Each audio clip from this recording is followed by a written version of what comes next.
नमस्कार। आज SSC CGL का एग्ज़ाम था जिसका हम लोग फर्स्ट शिफ्ट का क्वेश्चन आंसर एनालाइज करेंगे। क्वेश्चंस देखेंगे जीके जीएस का। जीके जीएस के जो क्वेश्चंस पूछे गए थे उससे संबंधित जो एक्स्ट्रा फैक्ट्स होंगे जो कि आने वाले एग्ज़ाम्स में काफ़ी ज़्यादा इम्पोर्टेंस हो जाएंगे, तो उन सब क्वेश्चंस को हम देखेंगे। तो चलिए एक एक करके हम शुरू करते हैं कौन कौन से क्वेश्चन पूछे गए थे। पहला क्वेश्चन है कि महेंद्र वर्मन किस वंश के शासक थे। महेंद्र वर्मन के बारे में पूछा गया था कि यह किस वंश के शासक थे, तो ये पल्लव वंश के शासक थे। महेंद्र वर्मन जो थे जिनका कार्यकाल 600 से लेकर 630 ईस्वी तक था। ये अपने पिता के निधन के बाद पल्लव वंश के अधीन सबसे प्रमुख ये एक तरह से शासक बने, क्योंकि इनके अधीन जो पल्लव वंशों की शक्ति थी वो काफ़ी ज़्यादा बढ़ गई। उन्होंने कई उपलब्धियों को धारण किया था। ऐतिहासिक वह अपने साहित्यिक कार्यों और मंदिर निर्माण गतिविधियों के लिए भी जाने जाते हैं। एक कुशल वीणा वादक भी थे। ध्यान रखिएगा, महेंद्र वर्मन जो थे एक क्या थे, कुशल वीणा वादक भी थे। साथ में समुद्रगुप्त भी वीणा बजाते थे। इनके द्वारा जो उपलब्धियां धारण की गई थी वो उपलब्धि है मत विलास, जिसका मतलब होता है सुख के आदि। चित्रकार पुली, चित्रकार के बीच बाघ।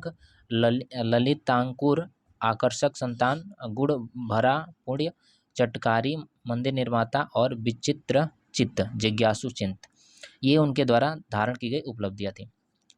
लता मंगेशकर, दूसरा क्वेश्चन है कि लता मंगेशकर को भारत रत्न कब दिया गया था।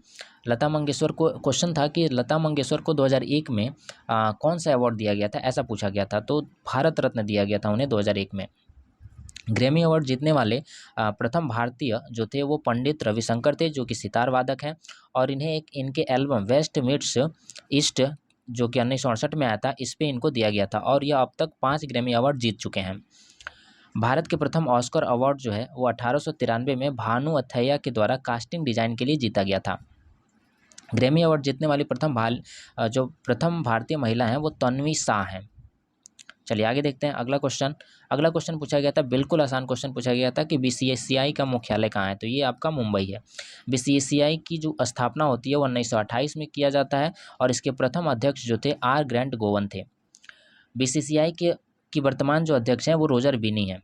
चलिए आगे देखते हैं अगला क्वेश्चन। अगला क्वेश्चन था कि बिहार किसान सभा कब बनी थी। तो बिहार जो किसान सभा थी इसकी स्थापना 1929 में होती है। और यह किनके द्वारा की जाती थी, ये पूछा गया था कि किनके द्वारा की जाती थी। क्वेश्चन जो था ये पूछा गया था किनके द्वारा की गई थी, तो स्वामी सहजानंद सरस्वती के द्वारा की गई थी।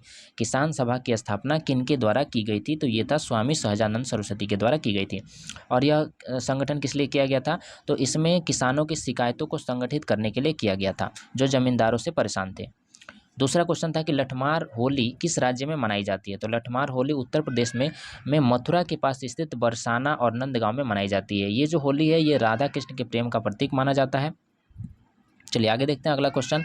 अगला क्वेश्चन है कि निम्नलिखित में से कौन सा अनुच्छेद 32 के समान है। क्वेश्चन पूछा गया था कि 32 जैसा ही काम राज्य में कौन सा अनुच्छेद, मतलब हाई कोर्ट में कौन सा अनुच्छेद करता है, तो वो आपका 226 अनुच्छेद करता है। यानी कि जैसे 32 सुप्रीम कोर्ट में लगता है वैसे ही 226 आपका रीट जारी करने का जो काम करता है वो हाई कोर्ट करता है।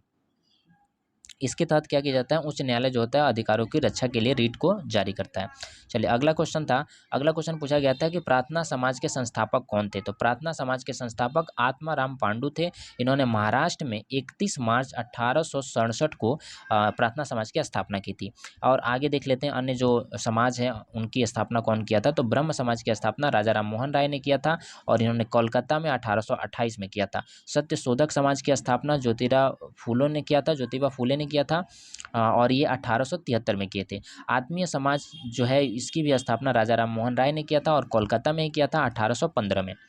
चलिए आगे देखते हैं। अगला क्वेश्चन पूछा गया था कि सुदर्शन झील का जीर्णोद्धार किसने करवाया था।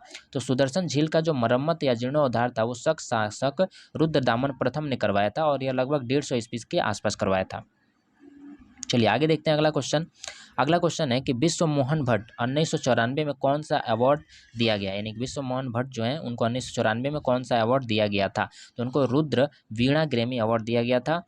ग्रैमी अवार्ड 2024 में 5 भारतीयों को सम्मानित किया गया है जो इस प्रकार है। 5 भारतीय जो हैं जिन्हें ग्रैमी अवार्ड 2024 दिया गया है और वो कौन कौन से हैं, तो तबला वादक जाकिर हुसैन है, बांसुरी वादक राकेश चौरसिया हैं, गायक शंकर महादेवन है, वायलिन वादक गणेश राज गोपालन है, ताल वादक सेल्वा गणेश विनायक राम है, जाकिर हुसैन जो हैं जिनको 3 बार ग्रैमी अवार्ड दिया जा चुका है, उनके जो एल्बम है द मोस्ट मोमेंट पोस्तो और एज वी स्पीक के लिए उनको 3 बार ग्रैमी अवार्ड दिया जा चुका है। राकेश चौरसिया को 2 बार ग्रैमी अवार्ड दिया गया है। ठीक है, जाकिर हुसैन को कितनी बार दिया गया, 3 बार, और राकेश चौरसिया को कितनी बार दिया गया है, 2 बार। चलिए आगे देखिए, अगला क्वेश्चन था कि नील दर्पण के लेखक कौन है। तो नील दर्पण के लेखक दीनबंधु हैं। इसके बाद आगे देख लेते हैं, संवाद कॉमेडी के लेखक कौन है। तो ये राजा राम मोहन राय हैं, जिन्होंने ब्रह्म समाज की स्थापना कब किया था, 1828 में किया था, कोलकाता में। सत्य प्रकाश के लेखक कौन है। तो स्वामी दयानंद सरस्वती हैं, और इन्होंने 1873 में महाराष्ट्र में आर्य समाज की स्थापना किए थे। चलिए आगे देखते हैं अगला क्वेश्चन पूछा गया था कि दाल का सबसे बड़ा उत्पादक कौन सा राज्य है। तो सबसे बड़ा उत्पादक राजस्थान है। और कपास का सबसे बड़ा उत्पादक राज्य कौन सा है। तो गुजरात है। एक्स्ट्रा फैक्ट आप देखते चलिएगा, क्योंकि ये हो सकता है कि आपके अगले एग्जाम में आपके पूछा जाए। चीनी का सबसे बड़ा उत्पादक राज्य कौन सा है। तो उत्तर प्रदेश है। चलिए आगे देखते हैं, अगला क्वेश्चन है कि ब्रिटिश भारत का पहला गोल्फ कोर्स कौन सा था। तो ब्रिटिश भारत का पहला गोल्फ कोर्स जो था वो आपका रॉयल गोल्फ कोर्स था। रॉयल गोल्फ कोर्स की स्थापना होती है 1829 ईस्वी में किया गया था।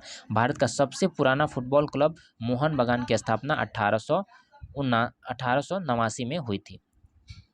तो ये आपके कुछ क्वेश्चंस थे जो कि आपके फर्स्ट शिफ्ट में पूछे गए थे। आगे के जो क्वेश्चंस होंगे वो सब एक साथ आपको एक वीडियो में उपलब्ध कराया जाएगा। तो आप क्या करिए, चैनल को सब्सक्राइब कर लीजिए और वीडियो को लाइक कर दीजिए तथा अपने दोस्तों को शेयर कर दीजिए। तो चलिए फिर मिलते हैं हम लोग अगले वीडियो में।